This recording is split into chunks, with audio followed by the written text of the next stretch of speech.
Welcome to the Creative Penn podcast. I'm Joanna Penn, thriller author and creative entrepreneur, bringing you interviews, inspiration and information on writing craft and creative business.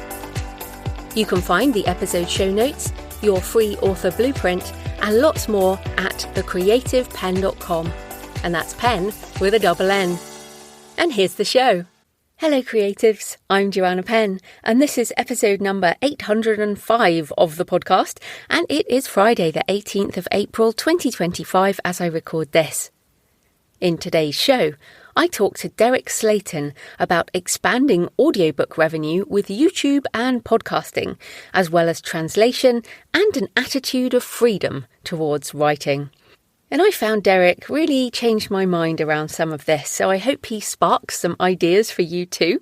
And yes, my fiction audiobooks are now live at JF Penn Author on YouTube, and many of my books for writers are on the Creative Penn channel, also on YouTube.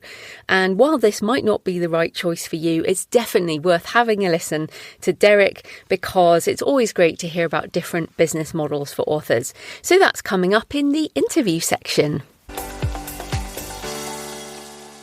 So in writing and publishing things, Spotify has expanded audiobooks, talking of audiobooks, into Germany, Austria, Switzerland and Liechtenstein, which is good news for Europeans and good news for indie authors wide with audio in German language. Plus, Publisher Rocket has just added new international markets.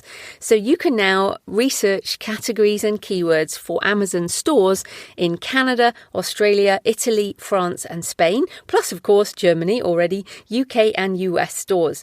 With many more indie authors publishing internationally and in translation, this is really useful. I think when these tools expand, it really helps us expand too. Now, if you already have Publisher Rocket and you just open it, it will update and you'll have access. If you don't have it yet, you can always check it out through my affiliate link, thecreativepenn.com/rocket, or of course, Publisher Rocket. Just look for that. Also, in writing and publishing things, publishing industry expert Jane Friedman has the second edition of her book, The Business of Being a Writer, out today.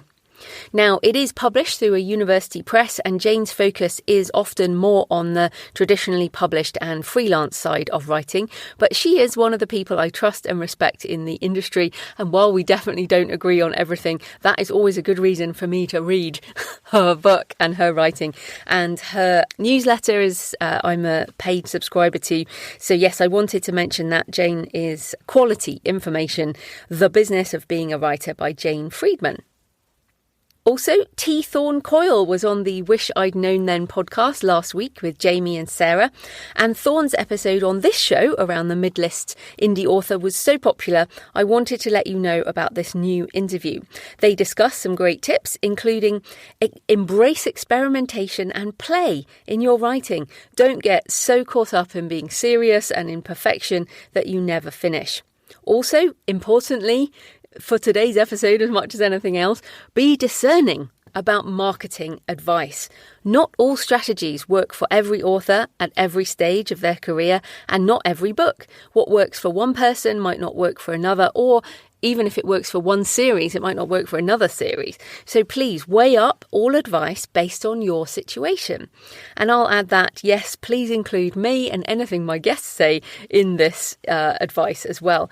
Don't just jump into YouTube today when you hear Derek, for example. You need a strategy as with everything, and it needs to be right for you.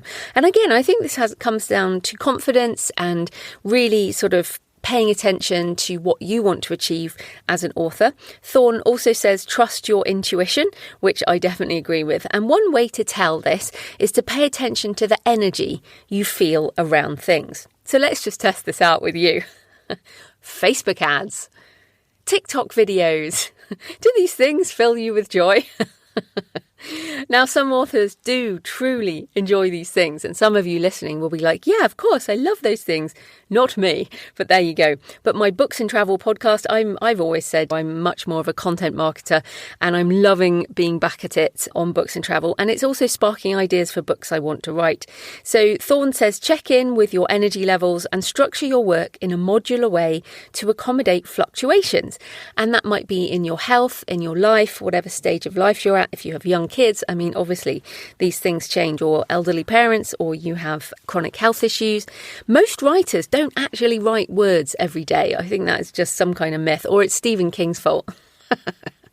The Stephen King does apparently write words every day. I certainly don't. But it's just not sustainable for most people's lives. So how can you incorporate writing and author business while still enjoying life and not burning out?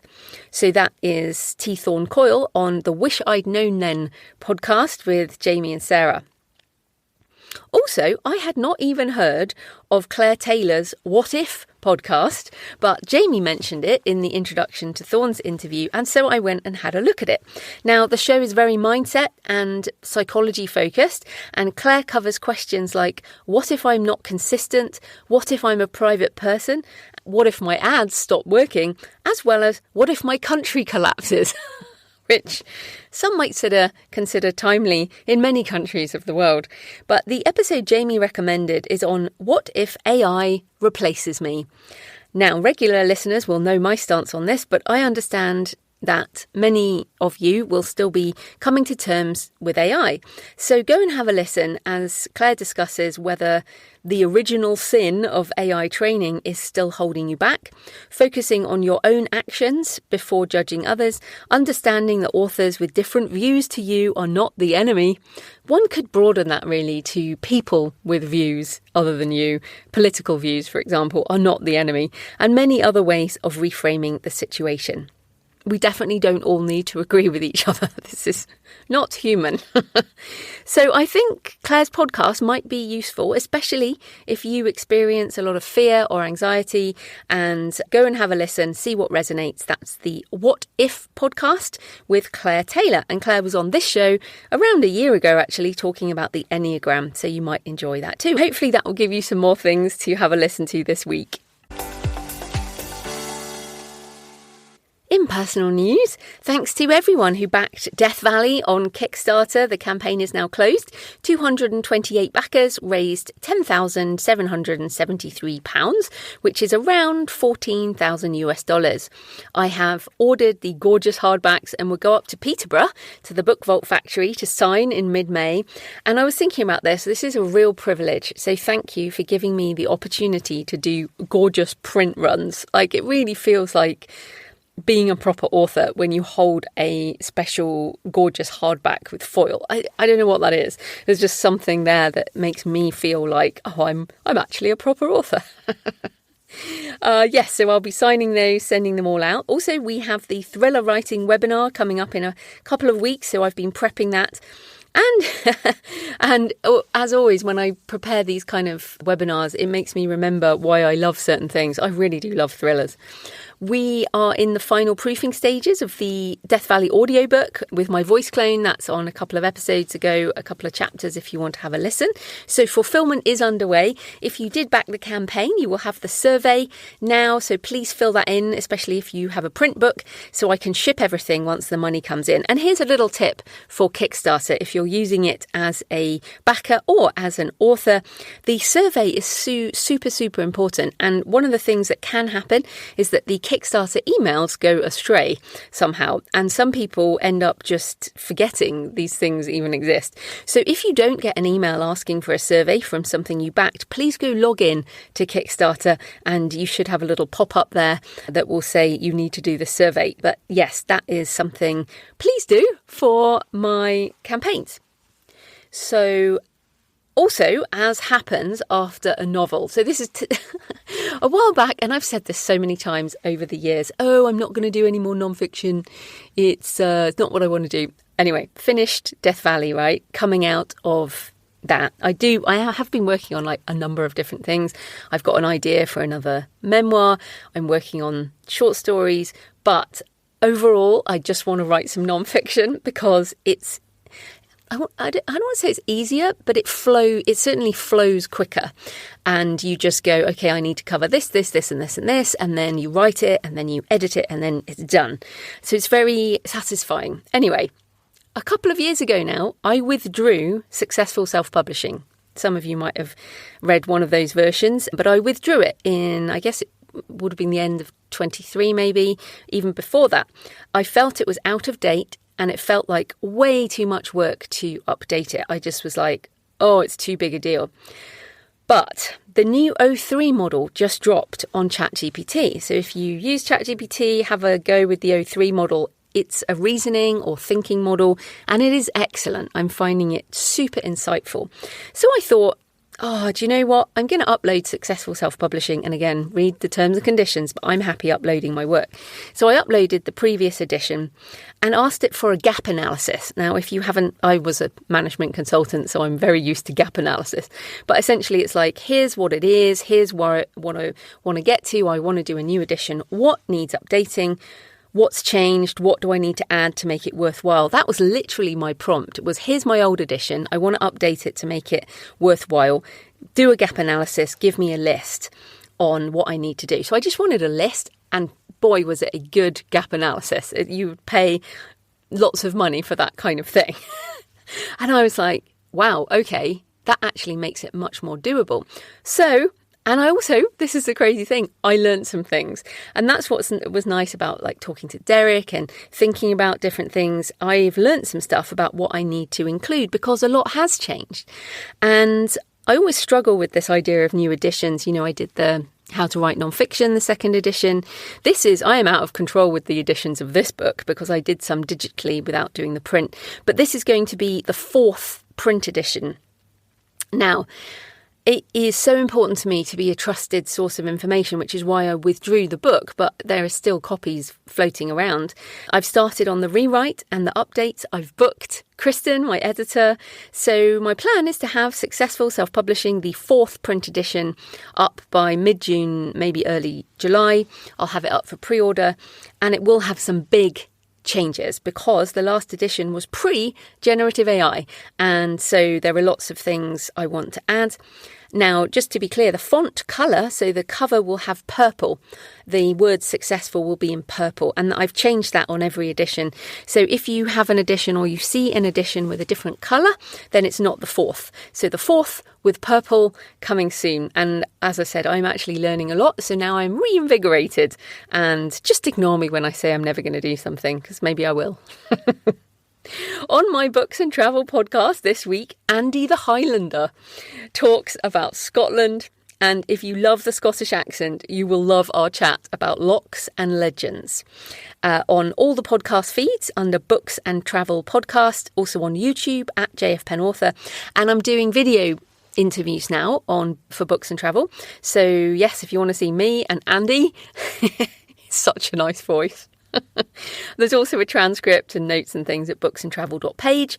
I have already I've actually already scheduled the interviews, so they're going to just go live. I've done them, I've thought about it, and I'm so glad I restarted the show. I mentioned a memoir I've been thinking about that again, and so much inspiration. This is the thing, content marketing, it gives you both content, which brings people to your work, but also connections and ideas from conversations. So yeah, I'm thrilled I've restarted that, even though, again, I said I wouldn't. So thanks for your emails and comments and photos this week. We have a bumper crop of cemeteries, which, if you're new to the show, you might not understand this segment and why I ask for cemeteries and graveyards and ossuaries and all of this. Now, basically, as JF Penn, if you don't know, I write fiction and memoir and things as JF Penn. I write more from that shadow side, and it's really memento mori, remember you will die. And that gives us perspective to live today. It actually is a very positive, happy thing. It means, look, this is going to end at some point, so let's make the most of it while we are here, because our circle will indeed turn. So yes, thanks to Tom, who sent a picture of a Russian cemetery in Sitka, Alaska. When the Russians occupied Alaska in 1799, they controlled the native Tlingit population. And we took these pictures. Neglect, vandalism, age, and being in a temperate rainforest all took their toll on the statuary and grounds. And to be fair, I didn't even know there was a temperate rainforest in Alaska, so that's interesting. Walden sent pictures from Copp's Hill Burying Ground in Boston's North End, one of America's oldest cemeteries, laid out in 1659. And Vanessa sent pictures from a cemetery near her, she didn't say where, but somewhere in the USA, with a sculpture of an open book carved on a huge tree monument and open scrolls on the family graves, and also a sign that says, "No access for hunting," which triggered a story. And I totally get that. I can almost tell what kind of story that triggered. Now, actually, I'm working on a solo episode for Books and Travel on cemeteries, graveyards, ossuaries, crypts, why I like this kind of thing, and giving you some of my favourites. So that will be coming up sometime. I'll tell you when it's out, but that's my Books and Travel show. Okay, so please leave a comment on the podcast show notes at thecreativepenn.com or on the YouTube channel, or message me on X at thecreativepenn, or email me, send me pictures of where you're listening, Joanna at thecreativepenn.com. I love to hear from you. It makes this more of a conversation. So today's episode is sponsored by Kobo Writing Life, Kobo's free, fast and easy self-publishing platform, favoured by independent authors all over the world. And hopefully last week, Tara Kremin's interview, you learned a lot more about Kobo. So KWL was built by authors for authors, and their mission is to help you reach digital readers wherever they are, however they want to read or listen. Let's talk about audiobooks, as that's the focus for today's interview. Audiobooks are one of the fastest growing segments in publishing, and Kobo makes it easy for indie authors to get in on the action. With their user-friendly platform, you can upload your audiobook files, set your price, and reach listeners around the world. Yes, you can use AI-narrated files as well. So if Derek's interview inspires you today, keep that in mind. Plus, on Kobo, you keep control of your rights and royalties. Don't miss out on the audiobook revolution. Join Kobo Writing Life and start sharing your stories in a whole new way. And you can find my landing page at thecreativepenn.com/KWL. So this type of corporate sponsorship pays for the hosting, transcription and editing. But my time in the show is sponsored by my community at patreon.com/thecreativepenn. Thanks to the 6 new patrons who joined in the last week. Thanks to everyone who's been supporting for months and years. If you join the community, you get access to all my backlist videos and audio covering writing craft, author business, tutorials and demos on AI tools, my patron-only Q&A, and my live office hours. This week, I shared an audio on content marketing, my favourite form of marketing. The Patreon is a monthly subscription, the equivalent of buying me a black coffee a month or a couple of coffees if you're feeling generous. You get access to everything, all the backlist content, Q&As, office hours, recordings, etc. So if you get value from the show and you want more, come on over and join us at patreon.com/thecreativepenn, patreon.com/thecreativepenn. Right, let's get into the interview. Derek Slaton is the author of the Dead America epic zombie series, with more than 100 books in the main series and many more spin-off stories. So welcome to the show, Derek. Thank you. It's good to be here. Oh, yeah, I'm excited to talk to you. But first up, tell us a bit more about you and how you got into writing and why you love zombies so much. So I started writing many, many years ago when I was in high school. I rented Dawn of the Dead on VHS, and the movie itself didn't really scare me, but it was when I went to bed that night and started thinking about, hey, what would I do in a zombie apocalypse? And it was like a light switch was flipped. So it's like I had to start writing down what I would do, and over the years and decades, it just sort of grew from there. So I used to be a photographer. I was a concert photographer traveling the country with bands, and then I moved over to commercial real estate. And when I was on the road, I would have my laptop, so I would just write. And over about 4 or 5 years, I built it up enough that I could go full-time. And I went full-time with it in January of 24. So a little more than a year into it. Brilliant. And then I want to come back on the zombie books, the tropes of the zombie book. So I read some zombie, like Jonathan Maberry. I'm sure you've read some of Jonathan Maberry's stuff, but he says it's not about the monsters, it's about the people who fight the monsters. So I wondered if you could maybe talk about the tropes of zombie books and why you just have an unending number of zombie stories in you.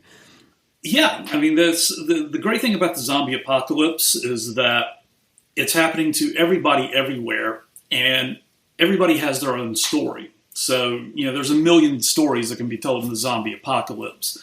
It's not just like, the strong military type fighting. It's the waitress having to deal with zombified customers, and the high school students having to deal with classmates, and just on down the line. And there's just so many different scenarios that, I'm 3.5 million words into my series, and I still have another 100 stories plotted out that aren't really retreads of what I've already done.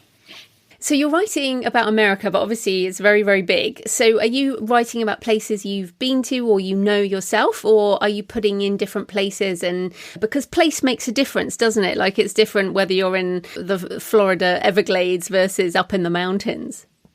Yeah, it's a combination because I have been all over, but a lot of the places I haven't been, Google Maps of all things has really helped me out because I'll look at the town and then I'll drop myself into Street View and just kind of walk around the area and see what my characters would be seeing and write it from that perspective. But also it comes directly from places I've been. I had to make the drive from El Paso back to San Antonio, which is about 9 straight hours of driving through nothing. And it spawned the idea for the El Paso Creeping Death series, just a million zombies marching towards them. So it's been a nice mixture of both. And just about every single story has been set in America. I have done one story set in London that's only on YouTube at the moment, but it'll eventually be released in print. And it's something I want to explore more as the series goes on, is how it's impacting other countries around the world. And then I guess I have a question about world building, because with that many words, I barely remember what I was writing last week. Do you have a world document where you keep all the rules of your world or all the characters, or, is it just out of control? It's a combination. I I have the rules for my zombie universe, how the zombies are formed, what they do, their timeline and all that. And thankfully, it's very simple. So if I drop in on a story a week into it, I know how the zombies are, so I'm able to just jump right into it. And I have a story Bible for the main series, but all of these side stories that are mostly one-offs, I don't really worry about as much because half the time nobody lives through them anyway. The benefits of horror. Right. Well, I think that's really interesting because when I was thinking about your different places, people in your position sometimes open up their world to other people to write in. Is that something you're thinking about? No, just because I have so many stories that are in the pipeline and just have stories I want to tell and because I produce them so fast, I'm releasing a story a week. Even if I had somebody else writing stories, I really wouldn't have a place in the schedule to release them because, hour and a half to 3 hour stories every week is, I think it's about as much as my fans can handle. Yeah, so let's go into your process then. So you said a story a week, an hour and a half, which is funny because most people talk in terms of word count, but you talk in terms of time. So tell us about your story process for creation and also publishing. So it really changed about 1.5 years ago when I started focusing more on YouTube. I changed how I write because it used to just be free flowing. The word count's the word count. The chapters are however long they need to be. But with YouTube being ad-based, I had to change to almost a television mindset of, okay, I need a break every 12 to 15 minutes, which turns out to be about 2,000 words. So I started writing 2,000 word chapters, which really helped with the speed of the writing because I knew the beginning and end of each chapter. So if I was short on the word count, I said, no, I can go back and just add a little bit of banter. Bam, we're there. As far as the week-to-week process goes, half the time I'll know what I'm writing the next week on Friday, so I'll plot it out. Sometimes I'll have just a great idea for a story on Sunday night and completely change track and wake up Monday and just dive right in and see where it goes. Generally speaking, I'll spend 2 to 3 days writing out the story, refining it a little bit, and then going straight into the audio, which is where I do the final edit. And I'll edit it as I'm producing the audio. And at the end of the day, upload it to do the video, upload it to YouTube, and move on to the next one. Okay, well, we have to get into that in more detail. So I heard you on the Brave New Bookshelf podcast, and you really inspired me about YouTube. But for people who might not understand the sort of AI audio piece, how are you doing those audiobooks so quickly? I use a software called PlayHT. It's pretty much the direct rival with 11 Labs, which is the big AI audio. The biggest difference is that PlayHT offers a unlimited plan, which if you're producing as much audio as I am, that's vital, mainly because I need to keep a roof over my head. I'll produce it chapter by chapter.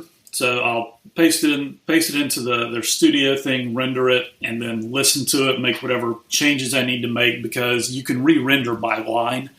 So if I don't like the inflection or I need to change a word, it's just a quick click and 30 seconds later that has a new audio generation.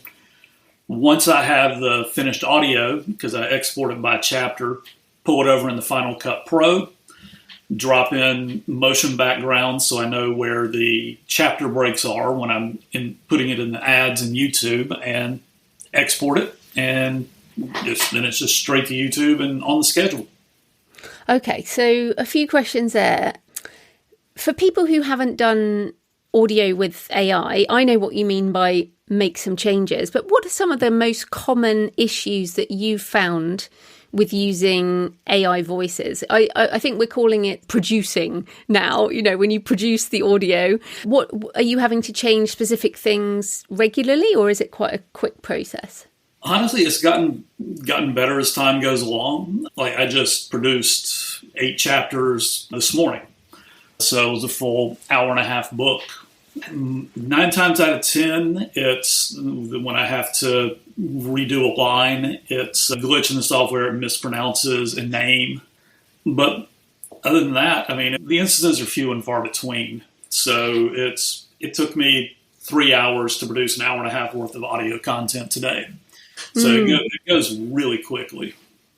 Yeah, well, that's good, though, because that's still twice as long. I think some people think you just upload the file and you hit output and that's it. But like yourself, I also listen to the audio as I go through. So that is an important part of the process. But then, so you mentioned there, so let's say it's this hour-and-a-half book. You then upload it to YouTube. I've been trying to model you, although my channel has lots of different things on. But when I upload it to YouTube, I've got a description field, I've got the title field, I've got a thumbnail, I've got some other things. What are the most important things that you need to put into those YouTube fields? Really the most important thing are the keywords for people to search and just having a thumbnail that grabs people's attention. And this went back to the winter of December of 2023 when I was switching over to AI audio. I decided to throw up an AI thumbnail, just a random zombie scene, put it up there in place of my book cover, and my views doubled overnight. So just having that dynamic thumbnail is bigger than really anything else, because that's the first thing people see. So because if they don't look at your title, they don't look at your description. If they don't click on the thumbnail, they're never going to see anything else. That is a really good point. And I put up my Matt Walker series, my Matt Walker trilogy, which is 3 books. And I did actually make character thumbnails and I put them up. But because the rest of my channel isn't the same, they just look really weird. So I've replaced them with the book covers again. Now, your channel, if people go to it, just tell people where your YouTube channel is. It's just type in my name in the YouTube search, just Derek Slaton. It's the first channel that pops up. It's just Derek Slaton, horror book author, or something along those lines. Just below the channel will be about 40 different zombie story thumbnails you can click on. And they're all very consistent, and I think that's what's interesting about your channel. It really is super consistent. So I feel like there's two different authors who are listening, more than that, but people like me who've had a YouTube channel for ages and it's full of a lot of different stuff. And then people who want to do something like you, where it's something very consistent look and feel. So I feel like your thumbnails are clear, your genre is clear, like you've done all the things that you're meant to do, which is fantastic. But you did mention keywords there. Are you using any specific tool to find the keywords specifically for YouTube? Yes, I subscribe to something called TubeBuddy, which is all one word. It's actually integrated with YouTube, their official partner. And I think it's something like $3 a month. And it just provides all sorts of analytical stuff. It'll analyze your thumbnail. It'll provide keywords for your type of video, help you pick out shorts, and a whole host of other things. And for $3 a month, it's worth every penny. Oh, no, I'm definitely going to get that. That's very helpful. Then you also mentioned putting ad breaks on. So my fiction channel at JF Penn Author is not monetized as we record this. I'm desperately trying to get it there. But my Creative Penn channel is monetized. And I just click the box that says yes to ads. And I've never done anything manually. So what's the difference between just letting it do its own thing and doing it manually? So it is very important to you and anybody who is listening, make sure you manually put in ads where you want them and to turn off automated ad placement, especially now because they are updating their system to automatically analyze your video and put ads where they think it should go. And especially if you're using AI audio, because there will be occasional pauses in there between the lines. And YouTube will read that as, oh, that's a natural break. Let's throw an ad in there. Because I checked it on one of my videos, and it went from 8 ads that I had placed to about 75. Oh my goodness. That's not going to work. Okay. Yeah, that's a lot. Okay, so that's something to do for that longer form content. Okay, so in that 1.5 hour book, coming back to this one that you've done today, you'd expect to have like 7 ad breaks in that. Yes, this book was 8 chapters, and I do an ad between every chapter and one at the end. So it'll be 8 ads altogether. Okay. And then, obviously this is hard to know, but approximately how much revenue do you expect to make for that kind of length book? Generally speaking, you make your most money in the first 2-3 weeks because that's when it's popular and that's when you get the most views. The way I view a video being a success, an 1.5-hour video, is if it makes $100 and gets an extra 25 to 35 subscribers in that first week. And that's about where it typically falls, which, I know $100 for a video doesn't sound like a lot, but it's just in that initial week. And then it continues making money essentially forever. And having that fresh content, bringing in new subscribers, new viewers to the channel, they'll click on the playlist like, oh, there's 350 hours of stuff here. Let's go listen to older stories. And after a while, it just snowballs. So that just having that fresh baseline, $100 and 25, 35 subscribers in a week, that's what I deem to be a success. Mm. So is there anything else you do? So we're doing the TubeBuddy, but do you do any other form of marketing for the channel? Do you do paid ads or anything else? I do absolutely no advertising, period. Everything I have across every platform is just natural growth. I have done ads in the past. I stopped in January of last year.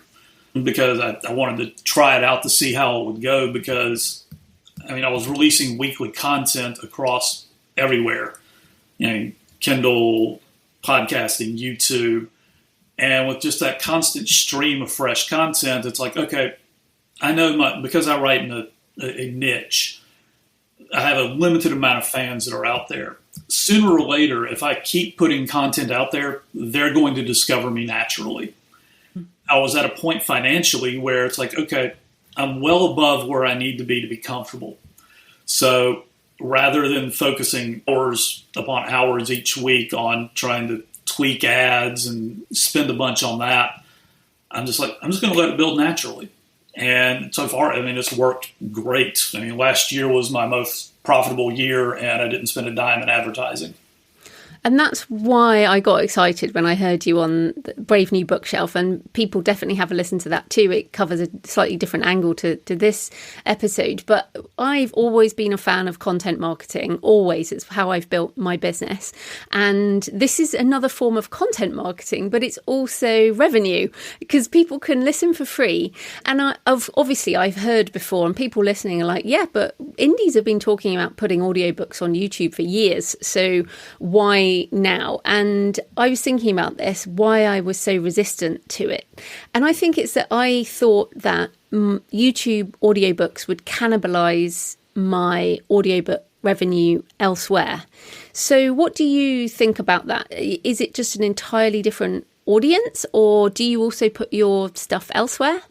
Honestly, it's a completely different audience. Because I switched over to AI a year and a half ago, I haven't released anything on Audible or Findaway Voices, because for the longest time they haven't accepted anything but their own AI voices. So, my Audible sales were kind of flatlined before I made the jump to YouTube, and they've remained at that level ever since.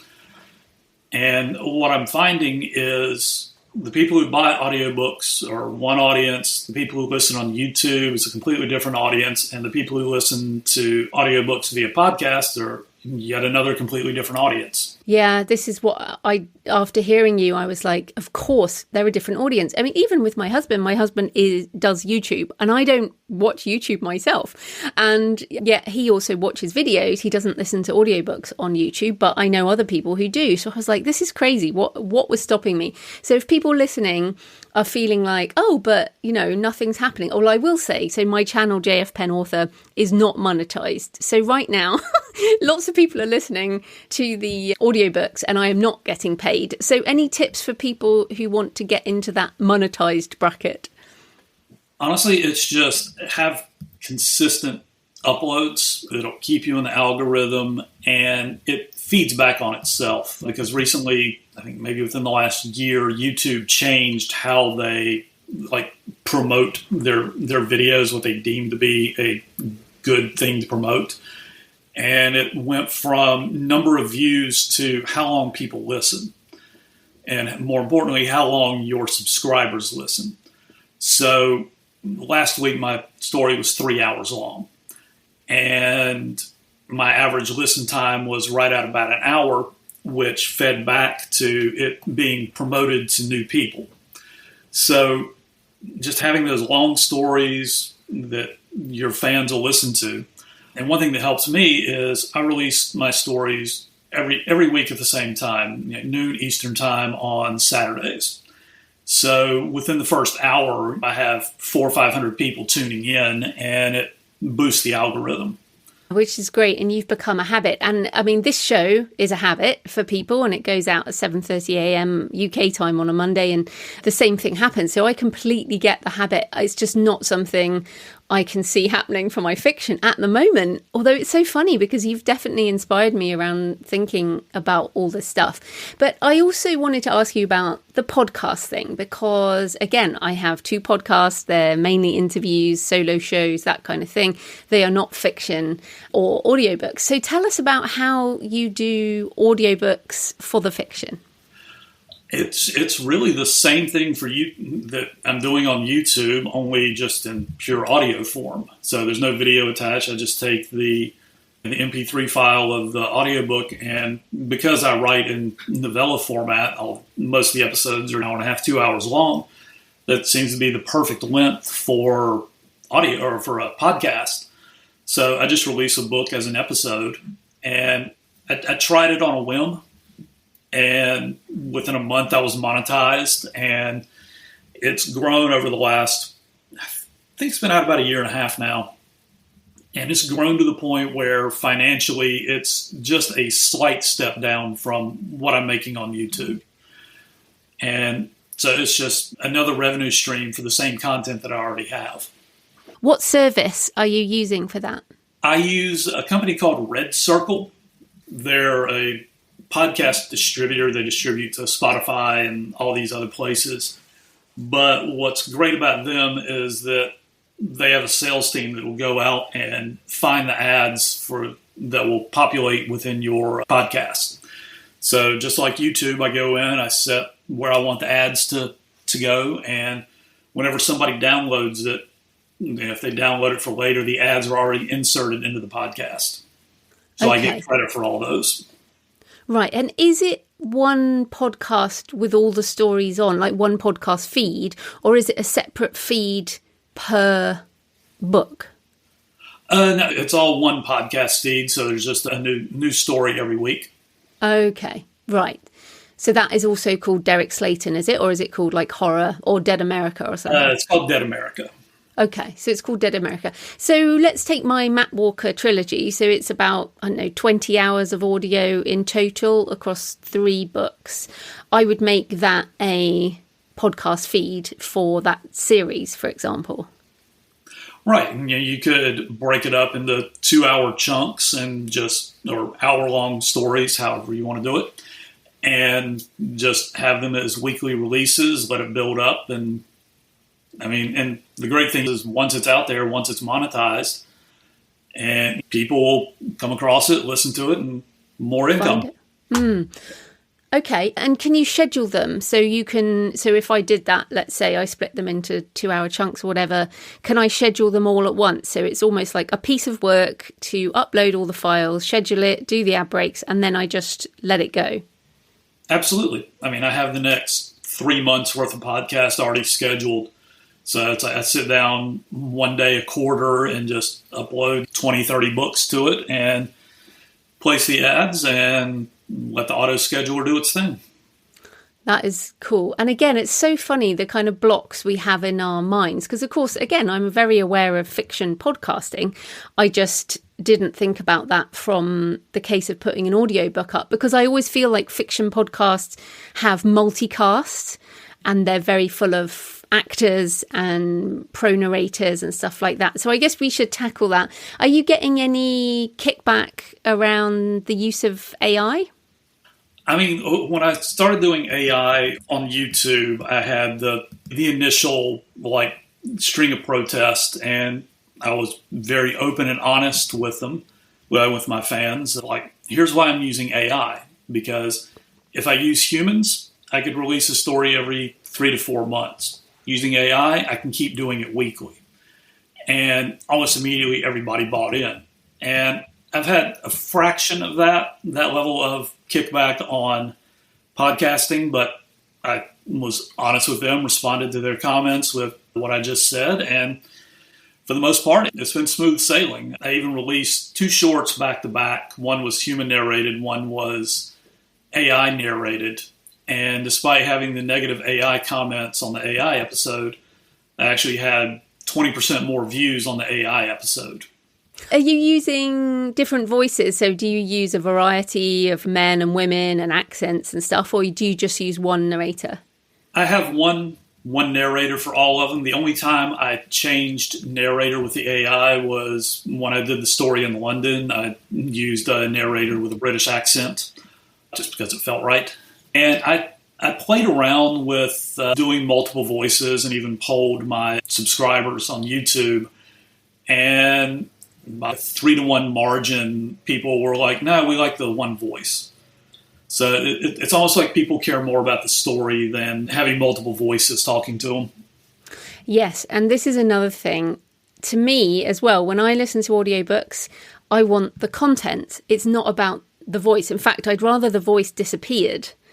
And I think the voice disappearing is when people get used to the voice. So that, I think, is what your listeners are saying, which is, yeah, we're after the story. The fact that they're listening to it rather than reading it doesn't make any difference. So you're also publishing those as ebooks on Kindle only or elsewhere? Just Kindle. I'm in Kindle Unlimited because with the size of my series, nobody's going to buy all the books. And do you use AI covers as well? Yes, I started using AI covers with releases. It started coming out like last summer. And for the most part, they've been well received. Yeah, I've been using a lot of AI imagery for the last couple of years. And again, a lot of people listening are just scared. You know, when you upload a book to Kindle, you have to click the box that says, how did you use AI?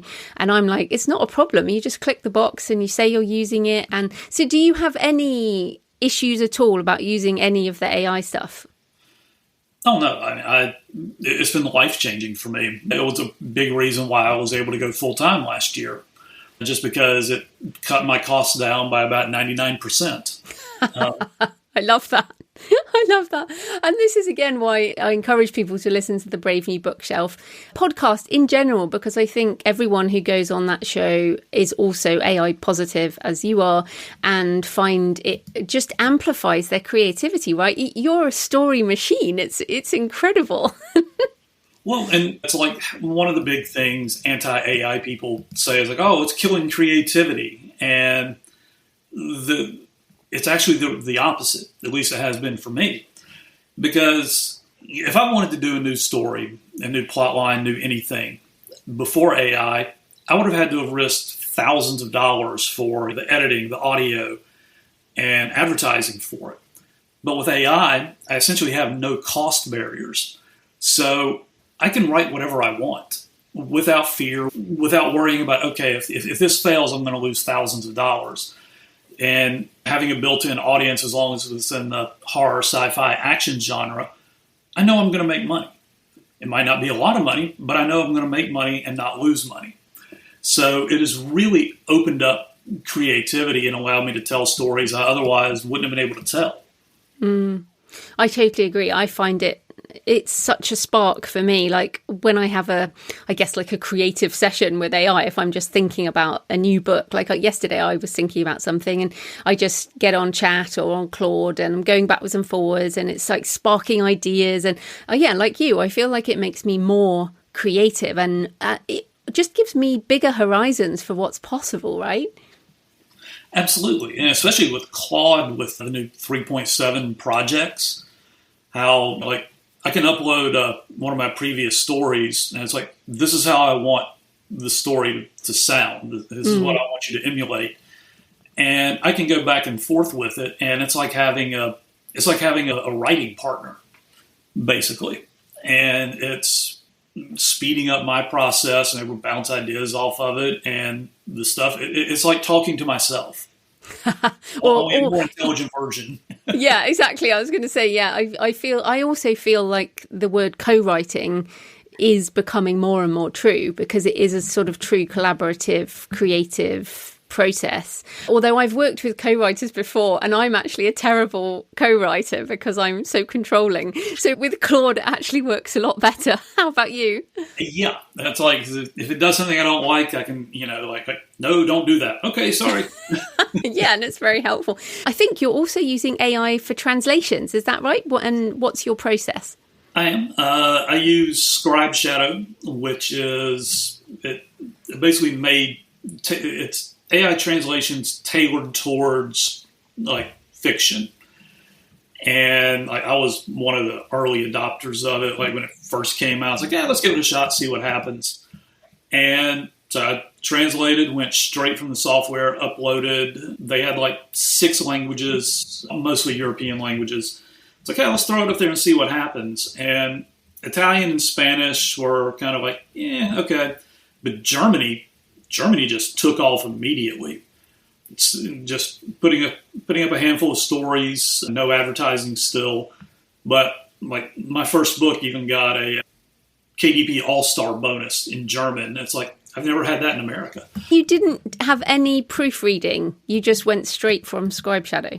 I just went straight from Scribe Shadow because at the time, that was before they had partnered with a human translation service that gives them a heavily discounted rate to check everything. And by the time that came along, I had probably 40 books out in German. And I went and looked at my ratings and reviews, and I think I had like a 4.3, 4.4 out of 5, like across all the books. And I went and looked at my American versions, and it's like, the German versions are actually higher. So it's like whatever problem people have, it doesn't appear to be the translations. So yeah, I just kept that up because it seems to be working okay. Yeah. And I realize some people listening are just going, no, don't do it. And I have used Scribe Shadow, but then I also paid for the proofreading and all of that kind of stuff. But I've only done it for some non-fiction. I did a short story as well, but I haven't jumped in because, of course, when you pay for all of the other stuff, the costs add up. As you were saying, you wouldn't be able to release at the pace you release, like in German, if you were paying for all of that.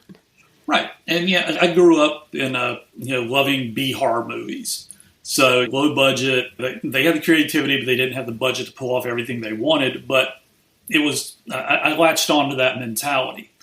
So releasing in German with the way that I am, not paying for the extra translation or editing, like just embracing that B-movie mindset of like, get it out there. As long as it's entertaining, you'll find an audience.